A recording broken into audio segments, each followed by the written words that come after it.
eu concordo que o Neymar deveria ter batido o primeiro pênalti, claro, né? Para chegar lá e colocar a ordem na casa, né? Mas eu vou voltar até a Copa de 94, certo? A Copa de 94, que o Brasil foi para a disputa por pênaltis na final contra a Itália. Foi a primeira final com a disputa por pênaltis, né?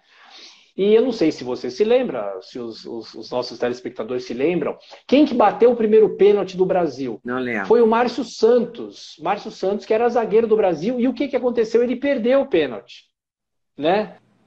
Ele perdeu o pênalti. E eu me lembro do próprio Galvão Bueno falando por que que o Parreira não colocou o Romário logo de primeira e tudo mais. Só que assim, o desenrolar dos pênaltis foi positivo para o Brasil. Aí o Romário depois cobrou, o Branco depois cobrou, o Dunga depois cobrou, e o Baggio perdeu o último, e aí foi aquela comemoração, né?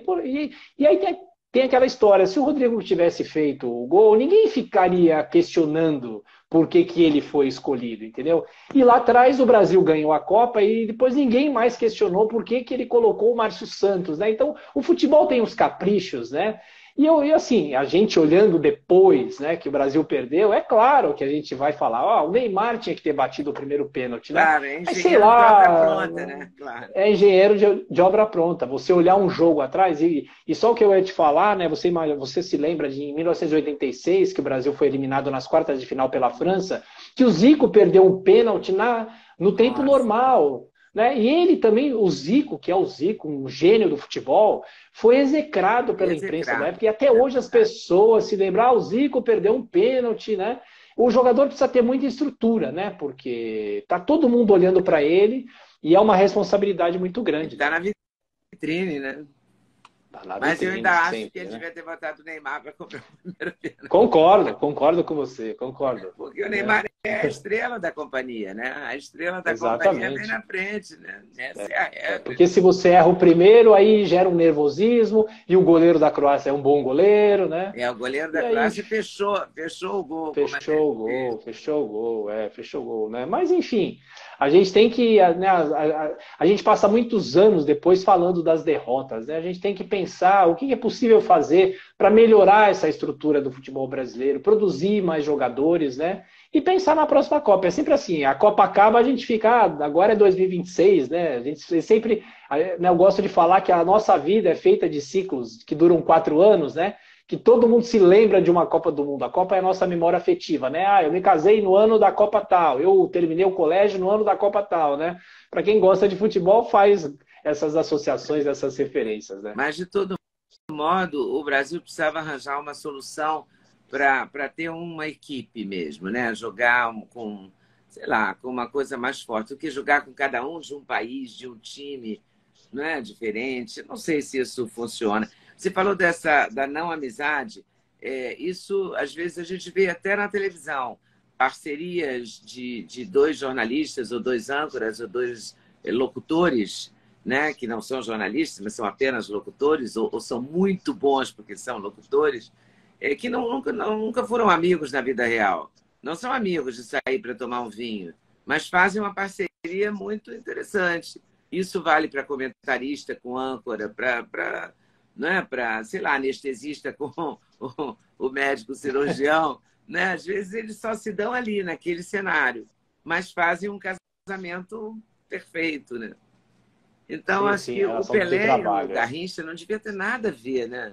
O Garrincha, aquele cara mais da esbórnia, né? O Pelé é um cara mais careta, né? Pelo que a gente sabe deles, né? Eu acho que ambos talentosíssimos, mas totalmente diferença, né? Totalmente diferente. É muito louco. Você acha que ele devia ter levado o Gabigol ou você nem pensa no Gabigol na seleção? Olha, é engraçado, né? Eu acho que o Gabigol aqui estava numa melhor fase do que o Gabriel Jesus, por exemplo. Né? O Gabriel Jesus chegou a entrar, né, na Copa, não fez nenhum gol, ele já não tinha feito nenhum gol na Copa de 2018, né? Mas aí também é ser o engenheiro de obra pronta, né? Porque aí a gente vê, pô, se o Gabriel Jesus tivesse arrasado e feito, sei lá, 3 gols lá contra a É, Camarões, a gente não estaria falando do com Gabigol. Mas eu acho certeza. que né, uma diferença importante dessa Copa, viu, Leda, foi essa possibilidade de se convocar 26 jogadores, né? E aí você tem um leque de talentos, né, para para colocar dentro de campo, né? Mas olha, não é essa convocação que é uma convocação, que foi uma convocação contestada, né? Lá atrás a gente tem convocações. Em 2010, por exemplo, muita gente falava que o Neymar já deveria ter ido, né? Junto com o Ganso, né? Só que o Neymar não foi, né? Lá atrás, lá para a Copa de 70, tinha um jogador muito bom chamado Dirceu Lopes, né? Que chegou a ser convocado previamente, mas depois para a Copa do Mundo ele não foi, né? Então sempre a gente tem aquela lista paralela dos jogadores que não foram, né? E dos jogadores que poderiam ir. Aí se o Brasil perde a Copa, é uma justificativa. Ah, se aquele fulano tivesse ido, quem sabe o Brasil teria uma outra sorte melhor, uma sorte melhor na Copa do Mundo, né? Todo mundo aqui é técnico, né? É verdade. Quem que você considera o melhor técnico da seleção de todos os tempos? Tele?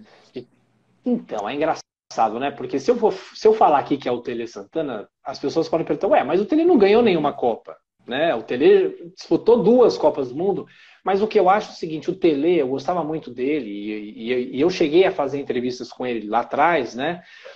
Ele era um técnico importante, por quê? Porque ele treinava muito fundamento, né? E aí você vê a seleção, ao que tudo indica, pegando as estatísticas, não faz um gol de falta faz uns 3 anos, né? O Tele não, ele pegava um jogador e ia até o fim,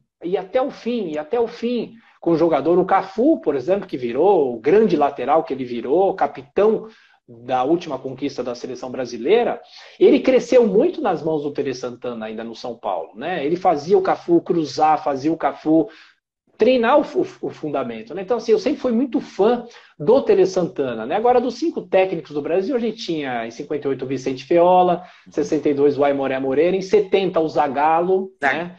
E em 94 o Parreira e o Zagallo, né? Que era uma dobradinha, e o Filipão em 2002. O Zagallo, a gente tem que fazer uma menção a ele aqui, porque ele é o jogador que mais títulos tem na história das Copas do Mundo. Ele é bicampeão como jogador, ele é campeão em 70 como técnico, e ele tem muito dedo. Os maldosos falam que o Zagallo só pegou o time pronto do Saldanha e levou para a Copa. Isso não é verdade. O Zagallo fez muitas adaptações importantes para o Brasil jogar a Copa de 70, né? E o Zagallo é muito emotivo. Muita gente comparou, né, aquela disputa por pênaltis lá atrás, em 98, contra a Holanda, que o Zagallo entrou em campo, mexeu no brio dos jogadores, e o Tite foi criticado porque o Brasil perdeu e o Tite foi embora para o vestiário e deixou os jogadores chorando lá. Eu estranhei essa atitude do Tite, para ser muito sincero. Foi deselegante, foi feio. Foi deselegante. Então, assim, defender, né? O amor que o Zagallo tem pela camisa da seleção é uma coisa impressionante, né? Faz diferença. Faz diferença. Ele pode não ser um grande estrategista, né? Muita gente chamava ele de retranqueiro, né? Depois da Copa de 70, né? Ele treinou a seleção e não foi bem em 74, por exemplo, mas o Zagallo eu acho que precisa ser ovacionado, porque ele foi um jogador muito importante. E também um técnico importante, o amor que ele tem pela camisa da seleção, eu acho que poucos têm, viu? Poucos têm. É verdade. Zagallo tem um lugar muito importante na história do futebol brasileiro. Mas sim, o Brasil, de novo, o Brasil não reconhece muito, né? Fica uma coisa meio qualquer coisa, assim. Mas não sei, eu não gostei da atitude do Tite. Eu acho o Tite frio, sabe? Ele não parece passar essa energia, esse vigor, esse compromisso, porque é preciso compromisso, né? Com a camisa, com a...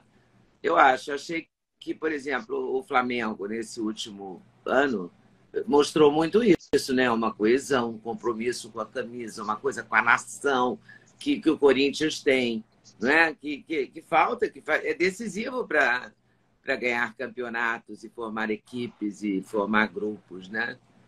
É muito importante. Sem dúvida.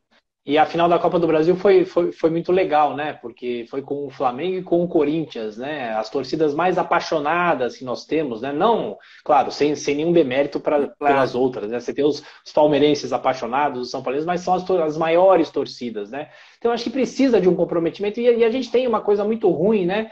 Que a cada rodada do Campeonato Brasileiro você tem a demissão de um técnico, né? É difícil você emplacar um trabalho assim. Né? É difícil você emplacar um trabalho assim, e até a manutenção do Tite, mesmo com a derrota em 2018, foi importante, talvez, né? Mas agora a gente volta com essa discussão. Quem que vai ser? Né? Quem que vai ser? Qual que vai ser o próximo técnico? Que um outro problema que nós temos aí também é um problema econômico, né? E o centro do futebol hoje é a Europa, né? Hoje os jogadores muito cedo saem do Brasil, né? Vão lá para a Europa, querem jogar Champions League, não tem essa identidade com a seleção brasileira que outros jogadores tinham, né? E aí, assim, a própria torcida não conhece os jogadores. Às vezes você olha o hino lá, os jogadores perfilados para cantar o hino, você pergunta, ué, mas quem é esse? Quem é aquele? Ah, esse que é o Rodrigo, ah, esse que é o Antony, esse que é o Fred, né? Antigamente a gente sabia todo mundo, era lá o Félix, Carlos Alberto, Brito, Piazza, Everaldo, Clodoaldo, Gerson, né? Enfim, e a convocação para a seleção era uma coisa muito aguardada, né? Você tem as histórias que contam, né? Você imagina você ouvir que você foi convocado para uma Copa do Mundo pelo rádio, como foi o Pelé em 58, nossa, né? Ou alguém ouvir e falar, olha, você acabou de ser convocado para a seleção, eu estava ouvindo a Rádio Globo, ouvindo a Rádio Jovem Pan, ouvindo a Rádio Bandeirantes, você foi convocado para a Copa do Mundo, né? E aí era uma festa, né? Porque o sonho sempre foi defender a seleção e uma Copa do Mundo. Ainda é, obviamente que é, né? Mas eu acho que as coisas mudaram muito, né? Hoje, infelizmente, eles querem ganhar dinheiro, só o dinheiro muitas vezes fala por eles, enfim. Isso daí é muito triste, né? Eu acho que não tem essa paixão, esse amor, essa coisa, não é igual, né? Há um interesse em sair fora logo e jogar fora do Brasil e ganhar em dólar e ganhar milhões, porque também é um universo de bilhões, né? Cada vez que vendem um jogador que compra, você não vê agora o passo do Cristiano Ronaldo, que vai para a Arábia, sei lá para onde, né? Ele deve ir para algum lugar, ele sai da Inglaterra. Quantos zeros teria aquele dinheiro que ele vai ganhar? Né? Gostou do corte que você acabou de ver? Vale a pena conferir com certeza, né? Então vai conferir muitos outros cortes no canal de cortes Leda Nagli. É claro que a entrevista completa você vai conferir no YouTube Leda Nagli, canal Leda Nagli do YouTube, você não pode perder de jeito nenhum. Valeu, tô te esperando, hein? Vem nessa!